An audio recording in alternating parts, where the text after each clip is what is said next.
Bonjour à tous, on a un petit peu vu la tête du caissier, un petit tiercé supplémentaire dans notre besace en 4 chevaux ce samedi. Bon, les tiercés de ce mois de décembre commencent tout doux, quelques petites cacahuètes, on va essayer de monter en puissance.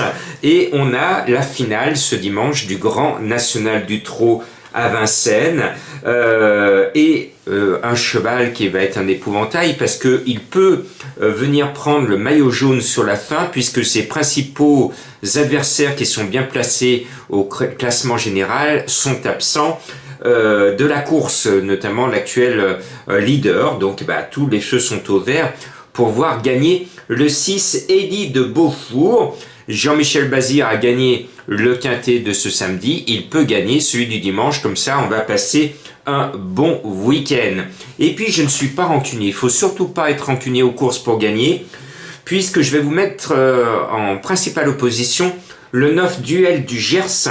J'étais chaud bouillant la dernière fois, puisque ça faisait des mois, pratiquement peut-être pas des mois, mais au moins 2 mois que je savais que Duel du Gers avait fait du quintet précédent son objectif du début de meeting. Et puis, comme il avait couru gentiment, sans chance dans des étapes du Grand National, le cheval s'est habitué, on le sort d'écurie, on l'emmène sur l'hippodrome, et puis le driver pousse pas. Donc le cheval, une fois, se dit, tiens, bon, on me demande pas de bosser. Et puis une deuxième fois, dans une étape du Grand National, tiens, le patron me demande pas de bosser. Et puis le coup suivant, le patron, il a décidé d'y aller, mais le cheval, il a pris des mauvaises habitudes. Quand il a voulu pousser, il a répondu une première fois par une faute, et une deuxième fois, parce qu'on appelle une faute de fraîcheur. C'est-à-dire qu'on...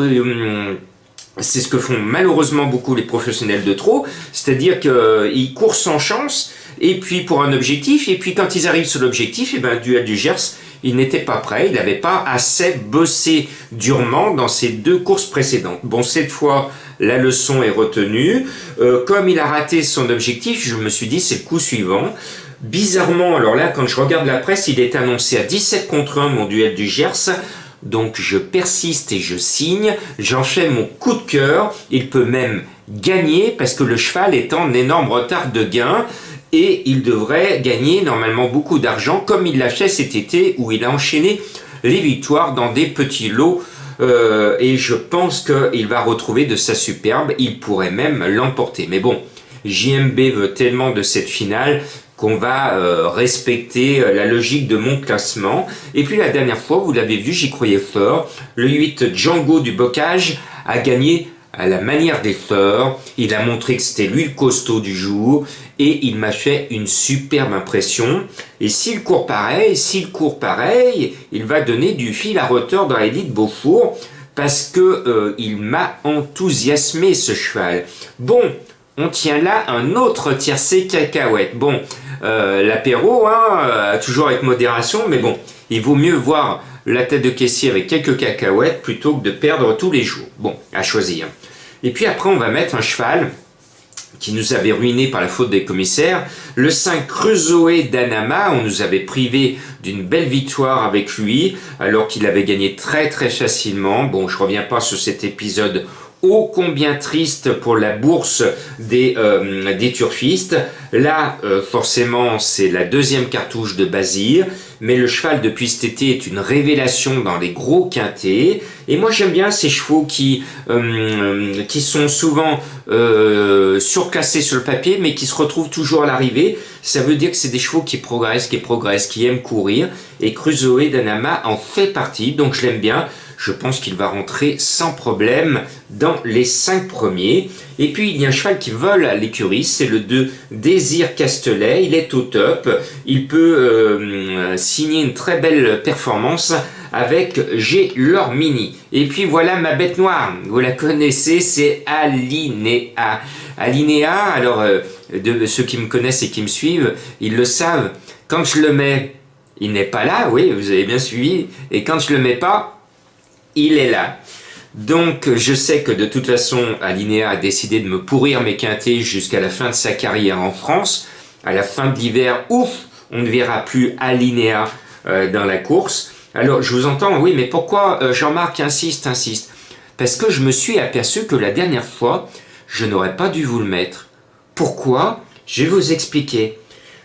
Alinea est à la limite du recul des 25 mètres. Aujourd'hui, il a 382 780 €. Et pour 2120 € de plus, il serait au poteau des 25 mètres. Est-ce que vous voyez ce que je veux sous-entendre dans cela? Ça veut dire que la dernière fois, il n'avait pas intérêt à prendre le moindre centime pour rester devant dans la finale du Grand National du Trot. Et puis il y a trois bombes, ça va péter. Les 3 bombes, c'est les 3 bijoux. Les 3, ils aiment pas trotter. Ce sont des galopeurs. Classic Offer, distancé, distancé, distancé, distancé. Et puis Bebop Offer, distancé, distancé, distancé, distancé, distancé. Je vous rajoute une louche Alinea, distancé, distancé, distancé. Voilà, merci à la famille Bijon de nous compliquer notre quintet de ce dimanche avec leurs galopeurs, parce que ce ne sont plus des trotteurs et des galopeurs. Et j'ai bien l'impression que Alinea va faire la course de sa vie. Et de toute façon, c'est son dernier hiver. Et vu la qualité de l'engagement, je me suis dit, je l'ai même remonté. Je voulais le mettre en 8e. Je l'ai remonté, mais j'ai hâte de ne plus le voir. Et puis, il y en a un que j'aime bien. On passe aux extrêmes. C'est mon chouchou parce que depuis 1 an et demi, je me rappelle, j'avais donné un quintet dans l'ordre en 5 chevaux sur l'été 2019 avec Doom Génilou, le numéro 1. Donc depuis, je lui reste fidèle. C'est mon Doom Doom. Et je peux pas m'endormir sans mon Doom Doom. Eh bien, l'As, bon, il est barré pour les 2-3 premières places, mais il devrait de nouveau se retrouver à l'arrivée. Et puis le 7 B1 des Tirons, c'est son dernier bon engagement parce que la course est creusée dans ce Grand National qui n'a pas le panache de certaines éditions précédentes dans le passé où il y avait des champions même de l'envergure de chevaux de prix d'Amérique. Là, ce n'est pas le cas. Eh bien, ce 7 B1 des Tirons, avant d'aller à Cannes-sur-Mer, il est capable de tirer l'une de ses dernières cartouches à Vincennes parce qu'il commence à se faire vieux. Donc, moi, ce 7, je le mets en couverture et il peut faire l'arrivée. Voilà, bonne chance à tous et attention, ça va péter.